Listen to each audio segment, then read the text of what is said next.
A tree grows and dies and has a little more life to it. But it can't get up and move when it doesn't like where it is. I mean, somebody could dig it up and put it somewhere else where it doesn't want to be. So compare yourself to things that have no ability to do anything. And we're all the same? You know, it amazes me how people accept that idea. We're all equal. We're all one. You have no arms and legs. You're not equal to anybody else. You might want to be.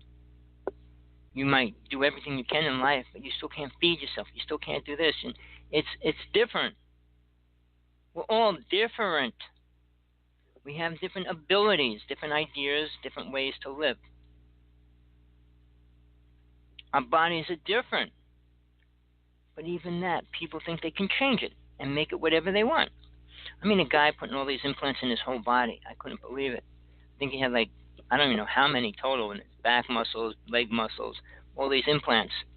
What was he without him? A puppet. He looked like a skinny little puppet before he had all his implants. And he looks like this super tough guy, but it's all padding. So when women get their butts increased or whatever, it's to entertain who? Their ego? Well, people get that ego or disillusioned ego by comments from other people. Young girls are always, without big breasts, are always put down. So what is their desire? To make them bigger. I mean, there's some women that are happy with their body until their husband turns around and says, why don't you get breast implants? I mean, you could flip somebody out completely by saying something that ignorant. But man does it. I can go on in stories about that. It's just perverted, twisted, how we program ourselves.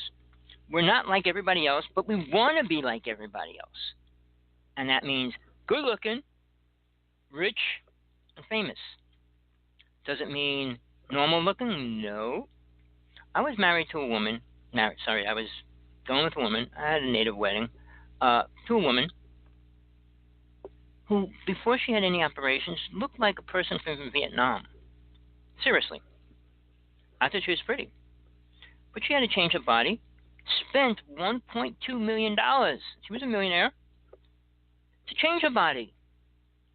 You could never compare them. Never recognize either one of them. Say they were the same person ever. Because when you go from, I don't want to say bust size, but 20, 30 times bigger, it's a different person. When you have all the little bit of fat out of your body sucked out and suddenly you're this super person. Well, a rock stays a rock. It sits there, doesn't change unless it gets smashed. It becomes more little rocks instead of one big rock. So when we compare, what are we comparing to? Nothing. When we talk to it, what do you expect to hear? Wisdom. Wisdom of what? Well, if you're all connected to the same wisdom, why are you talking to a rock? See, mankind is delusional, and it really blows my mind out because when I listen, it's boggling. Because these people go on about this, that, and the other thing, and none of it has any truth or any important truth behind it. Say you're living to 125. You're at 122. What did you see in your life? Half of your family die. Is that what you want? If you believe Moses lived 500 years, he saw everybody die. But the lies are all there. If you read who his brother, father was, and how, I'm not into that kind of thinking.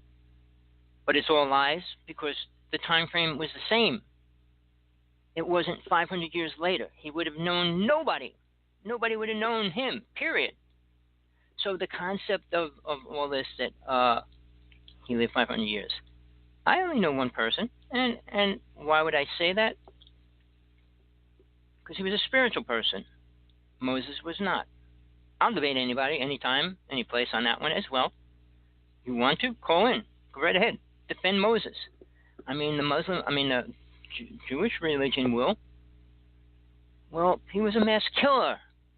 If you accept a mass killer as a spiritual person, you don't understand the Bible. You don't understand the Ten Commandments, which they needed to understand. And then Moses wrote 613 more. And not one Jewish person on this planet could live by 10 of them, never mind 613. So when we talk about religions, I mean, I'm not condemning religions. If they maintained and understood their truth, then followed it, it would be an important thing. If the Jewish people could live by the Ten Commandments alone, just the 10, not 613, they would be incredible beings. But they're not. They're no better than any other person at any level. Not more spiritual at any level, not more aware at any level. When people talk about planet Earth as anything, they don't understand the spiritual worlds. They don't even know what they are. So we're going to take this in a big circle as we keep going into this, because this is all kind of like on the cuff what I'm doing today. I was so kind of involved with so many things the past 2 days. Things are getting crazy here in Hawaii. Sad. I'm not going to get into that today. But just trying to deal with life is hard. Never gets easy. If you're a billionaire, it doesn't get easy. Look who just died 2 days ago at 65. I'm 65. One of the richest people on the planet, and he died. Did all his money help him? Did he do anything with all that money that was stuck there when he could have seen it do incredible things? It's mind-boggling to see that mankind could take their money and sit on it, watch people starve, get flooded out, burnt up, whatever, committing suicide like the Tibetan people were doing, all these little things and big things, and sit there on your money and say, oh, I didn't know I was going to die tomorrow. Oh, now I could do what with your money? You don't even have a choice at that point, do you? Sure, you write a will and stuff, but why not help people when you can be involved with it? Imagine going to a building site, build a building, go there and invite the doctors and people, whoever you want in there, and create something and see it. You couldn't have any more satisfaction than saying, well, I got $10 billion in my bank account. Which is sad. The richest people are destroying the planet at every level, and we don't stop it. You don't give football players, baseball players millions of dollars, boxes, $180,000 to try to beat somebody up. You're mentally disturbed if you do. And they say, I'm crazy or you're crazy.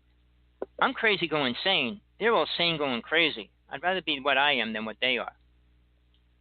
Because when they give a football player millions of dollars, they spend it on stupid things and lots of problems in the home as well as every other normal person.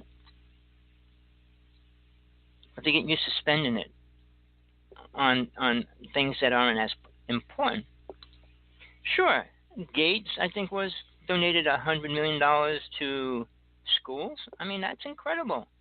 But maybe something appeared to him in his night dream. So, your life's going to come to an end soon. And are you happy what you did in life? Just like Scrooge, the movie. I think every rich person should be forced to sit down and watch that 20 times in a row. And think about their money, think about their life, think about what they give and do, and how much people love them. Well, Elvis, who was my idol, was an incredible guy. I'm not saying his personal life was straight and right. Nobody's life is. But he did give things away. And he wasn't going, I'm going to use this for a tax write-off. I'm going to give away a car today. No, if he liked somebody, he just did it. So when people do things out of the kindness of their heart, not out of their bank account for tax reasons, Oprah goes, I'm donating $1 million. Really? Even when she gave away all those cars on her show, she didn't buy them or pay for them.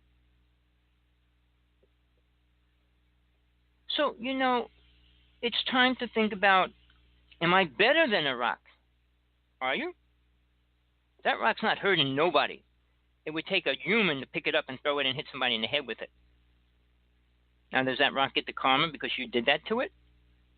So you have to think really hard about what I'm saying today. It's not simple. It's not like, well, you can't use normal programmed ideas to fill in what I'm telling you.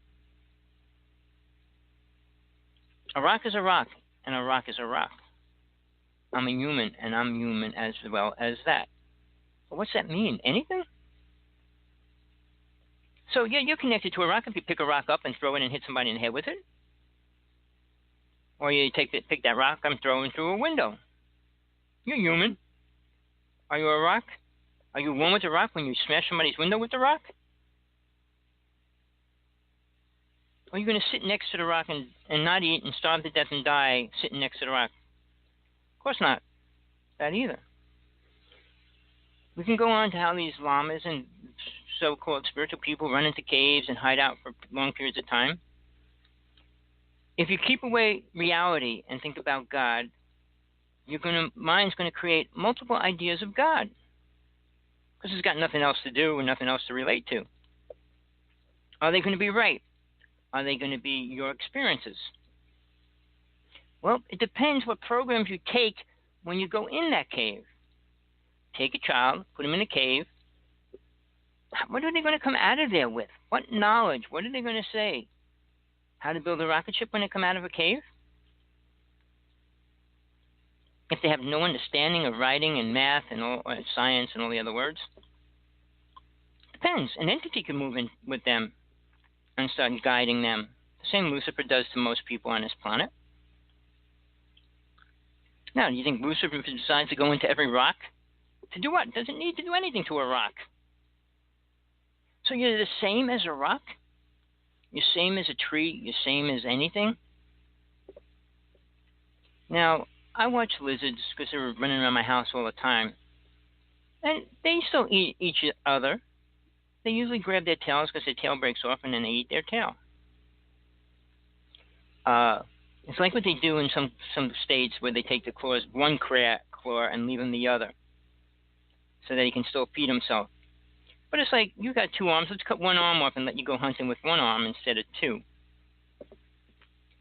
We're sick people. We're a sick race in everything that we do now. And people say we're more spiritual. We're enlightened beings. We're going to be more enlightened. Do you think anybody on planet Earth, this Earth, deserves a Dewey medal, a gold medal, or a step into a spiritual realm?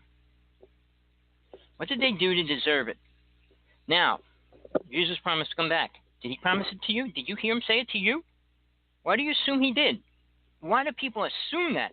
And I'm going to debate people. I have good friends that say this and that about Jesus.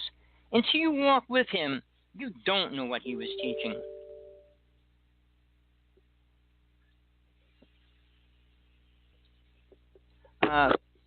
No, I'm here. All right. So what I was saying, when we say I'm this and I'm that, what do you compare it to? Women are still being persecuted, denied, and tortured and abused at every level. They can't admit it. They're trying to defend that they took a step forward. They were allowed to vote. Imagine that. Imagine they weren't.